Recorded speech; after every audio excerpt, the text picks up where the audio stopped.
Hello everyone, আমি bridal makeup artist Sonia. আজকে তোমাদের সাথে একটা সুন্দর মেসি ফ্রন্ট ভ্যারিয়েশন শেয়ার করব। ফার্স্টে দেখো একটা পনি করে নিয়েছি অ্যান্ড খুব অল্প হাইট দিয়ে একটা আমি ব্যাক কমিং করে পাফ ক্রিয়েট করে নিয়েছি।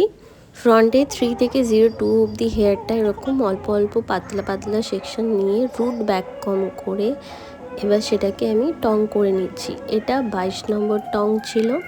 টংটাকে টং করে নেওয়ার পরে সেটাকে আমি স্প্রে করব অ্যান্ড সেকশন ক্লিপ দিয়ে আমি এটাকে হোল্ড করব বা স্টিল ক্লিপ দিয়ে যাই বলে থাকো না কেন হোল্ড করব। এভাবে করে আমি ফার্স্ট লেয়ারটা করব, করে হোল্ড করব, দেন জি কোম দিয়ে, এমনি কোম ইউজ করলে কিন্তু হবে না, জি কোম ইউজ করেই তোমাদেরকে এটা খুলতে হবে।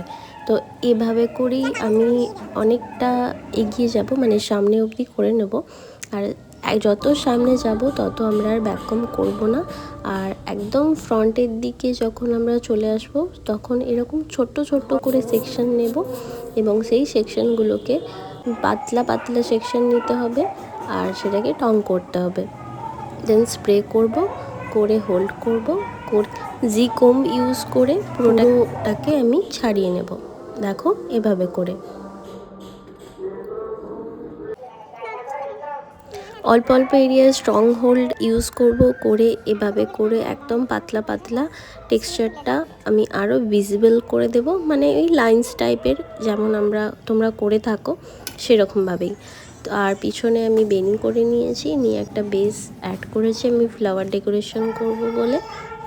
এভাবে করে পুরো বান অ্যান্ড পুরো বেনিটাতে আমি ফ্লাওয়ার দিয়ে পুরো ডেকোরেশন করে নিয়েছি। আর এই যে পুরো লুকটা রেডি হয়ে গেছে। এটা একদম ক্লায়েন্ট অ্যাপ্রোপ্রিয়েট একটা হেয়ারস্টাইল করতে আমার মাত্র সময় লেগেছিল 15 মিনিটেরও কম।